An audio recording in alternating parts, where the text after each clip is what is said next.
Hello साथीहरू, कस्तो हुनुहुन्छ? सन्चै हुनुहुन्छ होला तपाईहरू र सन्चै छ होला भन्ने थाहा चाहन्छु। म आज यो सिङ्गल क्याब बोलेरोको टायर बनाउँदैछु 70015। यो चाहिँ टायर नयाँ रिसलिङ टायर हाल्न खोजेको हो, यो रिसलिङमा पठाउन खोजेको हो। त्यही भएर यसलाई अर्को नयाँ टायर रिसलिङ टायर हाल्दैछु। अगाडिको यो डबल क्याप मोबाइलमा डिआईमा लगाएको छ। यो टायर चाहिँ धेरै नै गाह्रो साह्रो हुन्छ। आज धेरै घाम लागिरहेछ, तैपनि काम गर्नलाई, यो टायर खोल्नलाई, बिट झार्नलाई धेरै नै गाह्रो भइरहेछ। मेसिनलाई पनि त्यस्तै गाह्रो भइरहेछ र मलाई पनि त्यस्तै गाह्रो भइरहेछ। मलाई यो टायरभन्दा बरु 1020को जेसिबीको टायर सजिलो लाग्छ, तर यो 70015को टायर साह्रै नै गाह्रो लाग्छ। त्यही भएर मेसिनमा युज गर्न लागेको छु। मैले मेसिनबाट खोल्न कोसिस गरिरहेको छु। हातले त धेरै नै मुस्किल पर्छ, लिभरहरू पनि धेरै नै लाग्छ। तर खोलिराख्नेलाई त सजिलो होला, हामी हातले नखोल्नेलाई धेरै नै गाह्रो छ। किनकि मसँग मेसिन छ, त्यही कारणले पहिलेदेखि नै म मेसिन युज गर्छु।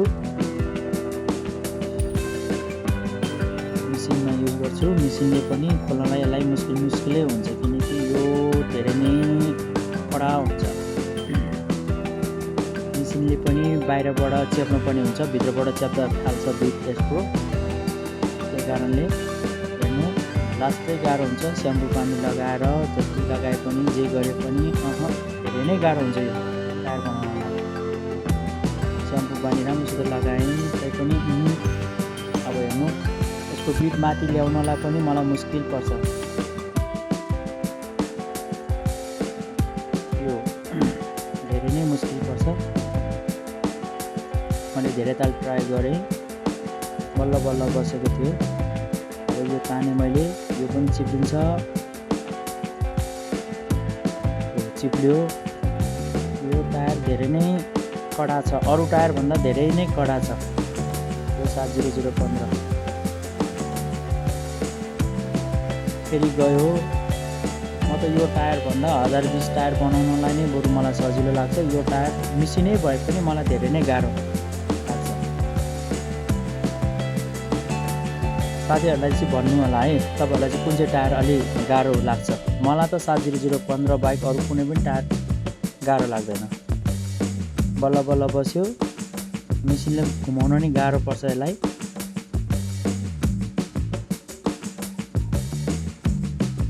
अब गाह्रो हुन्छ। अब यसको भित्रबाट त्यो निकाल्न पनि गाह्रो नै हुन्छ। हेर्नु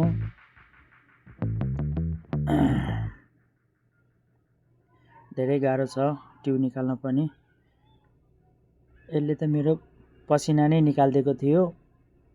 धेरै गाह्रो हुन्छ। त्यो माथि बाहिरबाट लङ्गटी एउटा राखिदिन्छ, ट्यु काटेर राखेको रहेछ यसमा।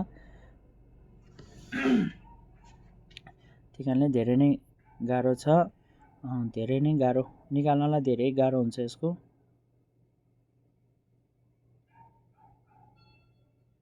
हेर्नु साथी, मलाई यो टायर बनाउन धेरै नै गाह्रो नै लाग्छ, धेरै नै गाह्रो।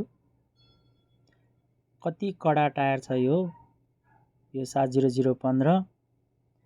अब एउटा बिट निकालेपछि दोस्रो बिट निकाल्न चाहिँ, त्यति तलको बिट निकाल्न चाहिँ त्यति गाह्रो हुँदैन, सजिलै आउँछ।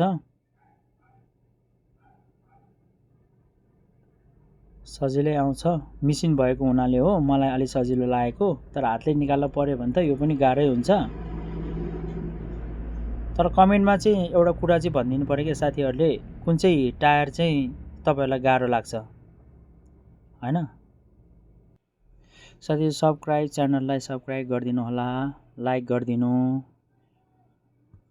र कमेन्ट पनि गरिदिनु होला। हजुरहरूलाई कस्तो लाग्यो यो मैले काम गरेको। तपाईँहरूलाई योभन्दा सजिलो केही उपाय छ भने मलाई पनि भनिदिनु होला। म यो रिसलिङ टायर लिएर आएर सफा गरेर अब यसमा मैले पाउडर हाल्नुपर्ने थियो, पाउडर पनि हाल्दैछु होइन। यो टायर नयाँ रिसलिङ गरेर ल्याएको हो। यसलाई पाउडर साउडर हालेँ। अब यसलाई हाल्ने पहिलोचोटिको बिट हाल्नलाई चाहिँ त्यति गाह्रो पर्दैन मिसिनले, र दोस्रो हाल्नलाई चाहिँ धेरै नै गाह्रो हुन्छ। धेरै नै गाह्रो हुन्छ यो काम, एकदम नै यो टायरको काम गर्नलाई एकदम नै गाह्रो हुन्छ। मलाई चाहिँ गाह्रो लाग्छ, तपाईँहरूलाई कस्तो लाग्छ एकताल कमेन्टमा भन्नु होला। अरू टायरभन्दा यो टायर गर्नलाई धेरै नै गाह्रो छ। म चाहिँ यो टायर र 1020 को टायरमा छान्नु पर्यो, म 1020 को टायरै काम गर्छु। तर यो टायर चाहिँ धेरै नै गाह्रो, यो सजिलो तालले जान्छ। र अब अर्को बिट हाल्नलाई चाहिँ अलिक गाह्रै पर्छ। पहिला ट्युब हालौँ। ट्युब पनि सबै लङ्गडी सहितको छ यसमा, ट्युब काटेर लङ्गडी बनाएको छ। र यसको भेल छिराउनु खोजिरहेको छु म। अब हातले सकिनँ, हातले सक्दिनँ, त्यही कारणले म यसलाई पिलास युज गर्छु। धेरै नै गाह्रो लाग्छ मलाई यो टायर बनाउनलाई। र बनाएको ज्याला पनि त्यति धेरै आउँदैन, सानै गाडीको रेटमा आउँछ। र दुःख चाहिँ ठुलो टायरमा भन्दा बेसी नै हुन्छ। धेरै नै गाह्रो छ यो टायर बनाउनलाई चाहिँ। भेल तान्ने कोसिस गरिरहेको छु, भेल नआएको हुनाले यसलाई चाहिँ, किनकि 15 को भए पनि यसलाई भेलको उसमा पाल अलिक ठुलो हुन्छ यसको, बोलेरोको भन्दा। यो टाटा डिआईको हो, डबल क्याप 16 को लाग्ने।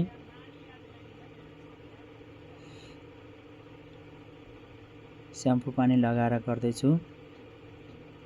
अब यो मिसिनले पनि धेरै नै गाह्रो हुन्छ।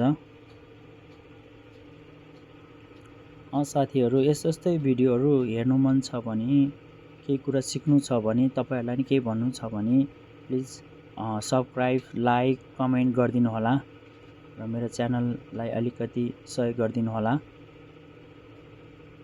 धेरै त छैन सब्सक्राइबहरू, अब बढ्दैछ बिस्तारै बिस्तारै।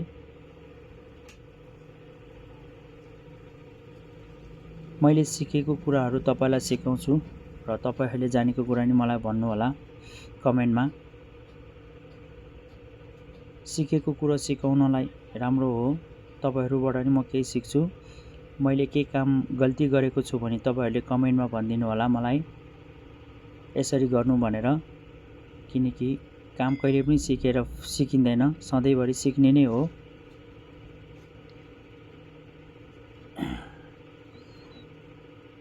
मिसिनको पावरले नभ्याएपछि आफैले पनि हेल्प गरिरहेको छु मिसिनलाई घुमाउनलाई। धेरै नै गाह्रो हुन्छ यो टायर घुम्नलाई। बल्ल बल्ल गयो साथीहरू, फाइनली सबै गयो, राम्रो भयो। अब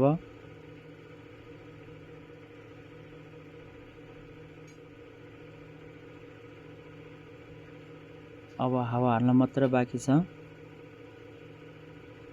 साथीहरू भन्नु होला, मलाई त यो मिसिन भएन भने यो टायर काम गर्नलाई धेरै नै गाह्रो छ, लास्टै गाह्रो छ। र मैले यो काम गर्दाखेरि केही मिस्टेक गरेको छु भने तपाईँहरूले प्लिज भनिदिनु होला कमेन्टमा, यस्तो गर्नु भनेर।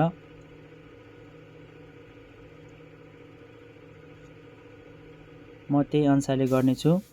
फाइनली मैले 2टा टायर बनाएको थियो, यो धेरै टाइम लाग्यो यो टायर।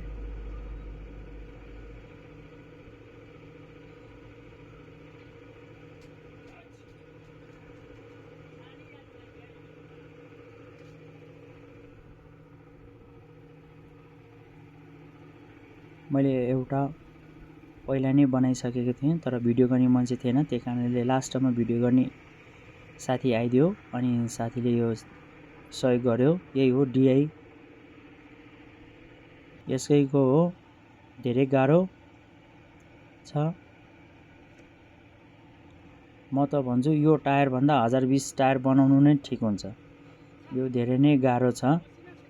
मिसिन नहुनेले त धेरै नै गाह्रो छ, मिसिन नहुनेलाई त।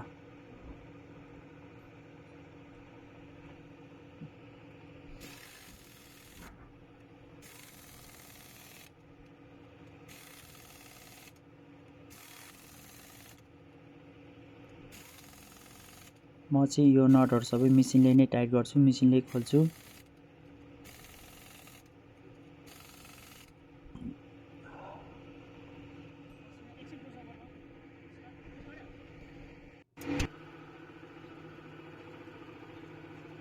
फाइनली सबै काम सक्यो। अब टायर हालिदिँदैछु, लोड गरिदिँदैछु। Thank you for watching the video until the finally यो end. काम पनि Please like, सक्यो। comment तपाईहरुको दिन and पनि शुभ subscribe. रहोस्।